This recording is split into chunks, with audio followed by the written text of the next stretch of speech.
Approaching my 1230th day playing this jail sentence of a game, there are many things I came to realize, either by myself or through watching content creators who cover or play Genshin Impact. Yet there are so many takes that I have that if posted on Twitter could get me cancelled by the Genshin White Knights, when in fact, there are nothing more than lukewarm takes that I think everyone should be supporting. It's hard to cover all of these kinds of takes without making this video a feature-length film, but I did manage to compile all of the most important hot takes into 3 kinds of categories: gameplay takes, company takes, and community takes. I think the most important take that I want to hit on first is that this game is not endgame friendly. I think people wear rose-colored lenses too often with this game. Don't get me wrong, it is completely fine to enjoy this game, but it is not okay to pretend like this game ranks S tier in every single scenario. I mean, the exploration is okay, but the endgame isn't. I think the earlier people can understand that the quicker change will come when everyone who wants the endgame switches to Wuthering Waves. This game isn't difficult at all. I mean, if you build Bennett, Xingqiu, Xiangling, and Raiden, there should be no reason you can't clear the open world trials or even complete floor 12 of the Spiral Abyss. On that note, the saying, "there are no bad characters, just bad players," is so false. You can't play Dea and expect to beat up a Hilichurl when we all know even Chi-Chi could do more damage.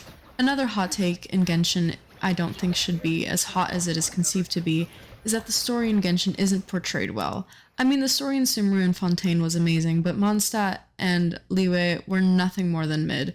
But the way that it is conveyed to the player isn't the greatest. The back and forth between the characters is boring and not interesting at all. What's worse, I have Paimon yapping in my ear, repeating everything in a dumbed down version in more sentences than the original message. I feel as though Fontaine and Sumeru set a high standard for story, which only raises the bar that Natlan and Snezhnaya must meet for them to be decent stories as well. At the same time, I feel as though all stories will just be ruined by the fact that Paimon will restate everything and ruin the good parts of the story. On top of that, the rollout of the dialogue feels as though I'm walking through molasses, like I'm struggling, trudging through the trenches just to reach the comma and do this shit all over again. Either let me skip the dialogue or let the text come out at a readable speed without yawning and getting a PhD in yapology by the time I reach the first period of the paragraph. The third take that I think should be addressed is the issue of power creep. Some people will actually fall into a tantrum if you tell them that power creep is an issue. Not only is Genshin a gacha game where something like power creep is something inherent in the genre, but wouldn't it make more sense for a company to release more powerful characters so that more people will spend on those banners rather than rolling for the same 5-something standard characters? Power creep is an issue, and I feel as though deep down everyone knows it, but refuses to acknowledge it because their favorite character was power crept. Perhaps, I really don't know. I mean, I hold nothing against you if you still play Keqing, Jean, and Diluc, or any other standard character, or other 4-stars, but don't sit in the dark and pretend as though power creep doesn't exist. Hot takes like these only became hot takes because they go against someone's standing ideology or go against their opinion, which sucks, but as is life.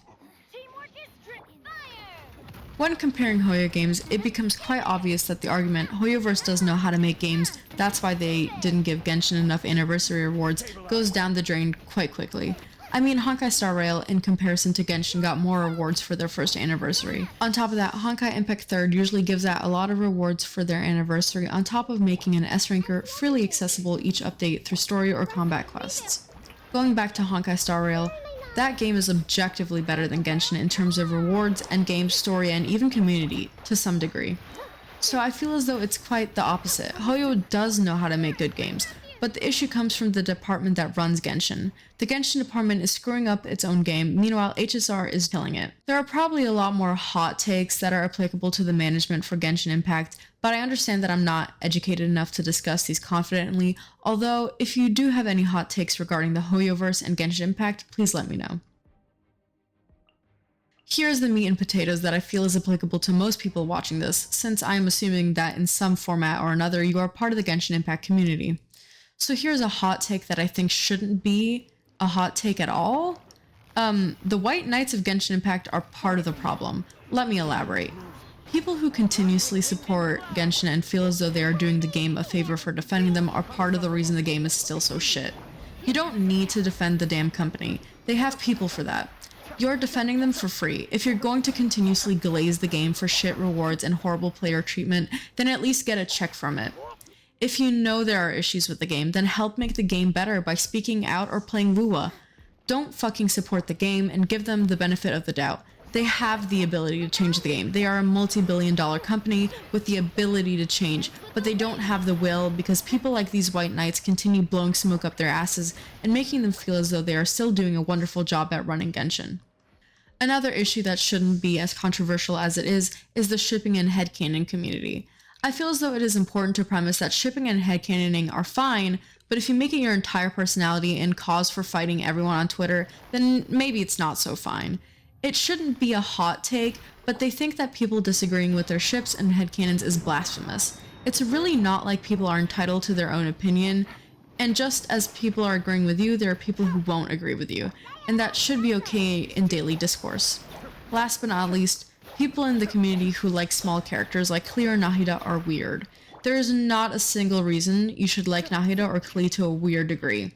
They look like children, so they should be treated like children. I don't care if she's 3,000 something years old, she looks like a child, and if you like her, you should probably be behind bars. Because if you like a girl that looks like a child in game, who is to say you wouldn't like a girl that looks like a child in real life? Alright, so those were all the hot takes that should be lukewarm instead, that I could think of for now. If you have any takes that I didn't talk about, feel free to discuss them in the comments. If you agree or disagree with some of the takes I put in here, or that I didn't put in this video, be sure to mention those too. And with that, have a good morning, good afternoon, or good night.